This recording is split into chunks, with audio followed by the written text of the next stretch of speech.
হযরত ওমর একদিন তিনি হেঁটে কোথাও যাচ্ছিলেন। কিছু দূর যাওয়ার পরেই দেখলেন এক বৃদ্ধাকে। বৃদ্ধা কি যেন বিড়বিড় করছে। হযরত ওমর তার কাছে গেলেন, তার খোঁজ খবর নিলেন, জিজ্ঞাসা করলেন, আচ্ছা বুড়িমা, খলিফা ওমর সম্পর্কে তোমার ধারণা কি? বুড়ি হযরত ওমরকে আগে কখনো দেখেনি, তাই তাকে সে চিনতে পারেনি। বুড়ি হযরত ওমরের কথা শুনে কিছুটা বিরক্ত হলো, বলল, ওমর টোমর দিয়ে আমি কি করব? আমার কি এমন ঠেকা পড়লো যে আমার তার খবর নিতে হবে? নিজের চিন্তায় বাঁচি না। বুড়ির কথায় ছিল রাগ আর অসন্তোষের ছাপ। হযরত ওমর আবার তাকে জিজ্ঞাসা করলেন, বুড়িমা, ওমরের উপর তোমার এত রাগ কেন? বুড়ি চেঁচিয়ে জবাব দেয়, রাগ হবে না কেন? এই যে সে খলিফা হয়েছে, তো আমায় কি একটা পয়সাও দিয়েছে? নাকি কোনোদিন আমার খোঁজ খবর নিয়েছে যে আমি কি হালতে আছি? ও মানুষ না। হযরত ওমর বুড়ির কথা শুনে বড়ই চিন্তিত হলেন। ঠিকই তো, আমি তো তার তেমন খোঁজ খবর নিতে পারিনি। তিনি কিছুটা নরম হয়ে বুড়িকে আবার জিজ্ঞাসা করলেন, আচ্ছা, তুমি কি অবস্থায় আছো ওমর কি করে জানবে? তুমি গিয়ে ওমরকে সব জানিয়ে আসলেই তো পারতে। বুড়ি জবাব দেয়, কেন? আমি জানাতে যাব কেন? ওমরই তো আমিরুল মুমিনিন, সেই তো সবার খোঁজ খবর নেবে, আর এই জন্যই রাষ্ট্রের দায়িত্ব গ্রহণ করেছে। রুক্ষ ভাষায় বৃদ্ধা জবাব দিল। হযরত ওমর শান্তভাবে আবারও বললেন, আচ্ছা, ওমর খলিফা হওয়ার পর তুমি যে কষ্ট পেয়েছ, সেই কষ্টের বিনিময়ে তুমি কত টাকা পেলে ওমরকে মাফ করে দেবে? বৃদ্ধার সাথে এইসব কথা চলছে। এমন সময় হযরত আলী এবং আব্দুল্লাহ ইবনে মাসউদ রাদিয়াল্লাহু তাআলা আনহু তারা এসে হাজির হলেন। তারা হয়তো কোথাও যাচ্ছিলেন। এসে সালাম দিলেন, আসসালামু আলাইকুম ইয়া আমিরুল মুমিনিন। আগন্তুক দুই ব্যক্তির মুখে আমিরুল মুমিনিন শব্দ শুনে বৃদ্ধা তাজ্জব হয়ে গেল। সে ভয়ে কাঁপতে লাগলো আর ভাবতে লাগলো যে ওমরের সামনেই তাকে এত গালমন্দ করেছে। দারুণ অনুতপ্ত হলো বুড়ি। হযরত ওমর বৃদ্ধাকে সান্ত্বনা দিলেন আর বৃদ্ধার হাতে 25টি স্বর্ণ মুদ্রা দিয়ে বললেন, বুড়িমা, তুমি এই চামড়ায় লিখে দাও যে কিয়ামতের দিন ওমরের কাছে আমার কোনো দাবি নেই। বৃদ্ধা তখন তাই করল। চামড়ার উপরে তা লিখে দিল বৃদ্ধা, আর হযরত আলী রাদিয়াল্লাহু তাআলা আনহু সাক্ষী হিসেবে তার উপরে দস্তখত করলেন। হযরত ওমর রাদিয়াল্লাহু তাআলা আনহু মুহাম্মদুর রাসূলুল্লাহ সাল্লাল্লাহু আলাইহি ওয়াসাল্লামকে অনুসরণ করে তালি লাগানো জামা পরতেন।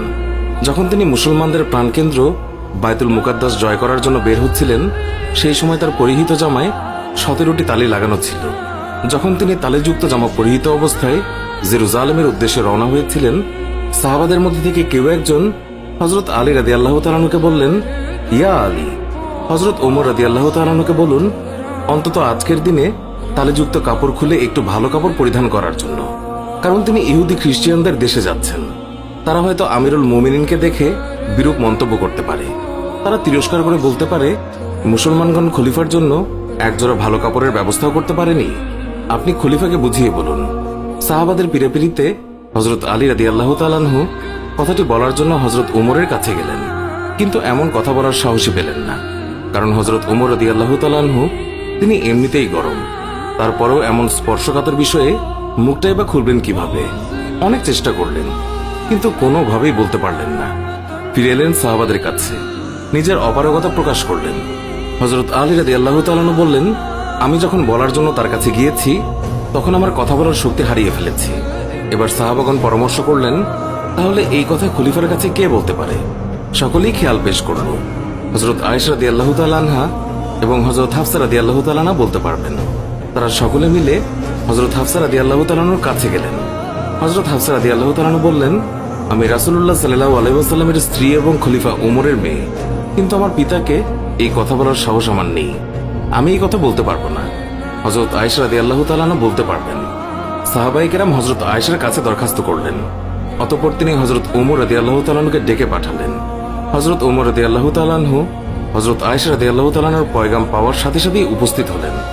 ভারত উপমহাদেশের বিখ্যাত হাদিস বিশারদ শাহ ওয়ালিউল্লাহ মুহাদ্দিস দেহলভি একটি গ্রন্থে লিখেছেন যে হযরত ওমর রাদিয়াল্লাহু তাআলা আনহু আম্মাজান আয়েশা রাদিয়াল্লাহু তাআলা আনহার সামনে দোজানো হয়ে তিনি বসে পড়েন।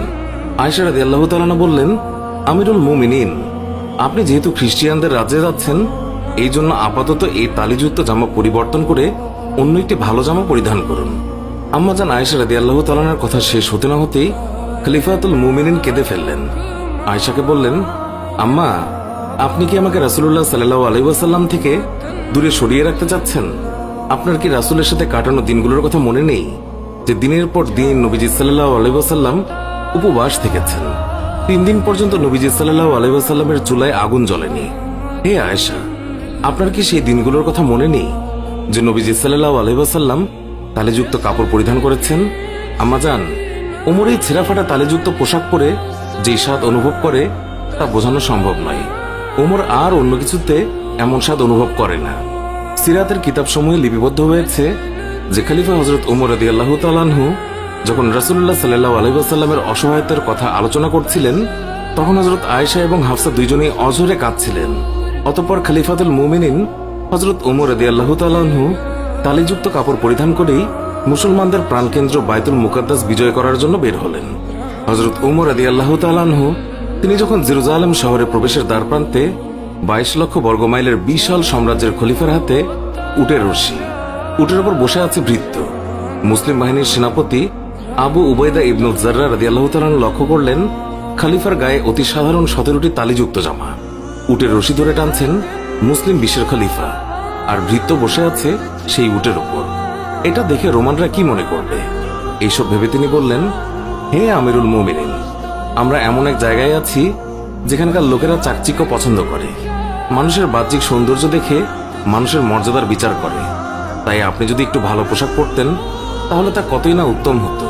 হযরত ওমর রাদিয়াল্লাহু তাআলা আনহু আবু উবাইদা ইবনুল জাররাহর কথায় রেগে গেলেন, তার বুকে আঘাত করলেন আর বললেন, আমি তোমার পক্ষ থেকে এই কথাগুলো আশা করিনি। হযরত ওমর রাদিয়াল্লাহু তাআলা আনহু বললেন, আমি হচ্ছি সেই জাতি যাদের মহান আল্লাহ ইসলাম দ্বারা সম্মানিত করেছেন। আমরা যদি ইসলাম ছাড়া অন্য কোনো উপায়ে সম্মান খুঁজি তাহলে মহান আল্লাহ তাআলা আমাদের অসম্মানিত করবেন। সুপ্রিয় দর্শক, এই ছিল আমাদের আজকের ভিডিও। ভিডিওটি ভালো লাগলে লাইক দিন, আর নিয়মিত আমাদের ভিডিও পেতে আমাদের চ্যানেলটি সাবস্ক্রাইব করুন। আজকের মতো বিদায় নিচ্ছি, দেখা হবে অন্য কোনো ভিডিওতে। ভালো থাকবেন। ধন্যবাদ সবাইকে।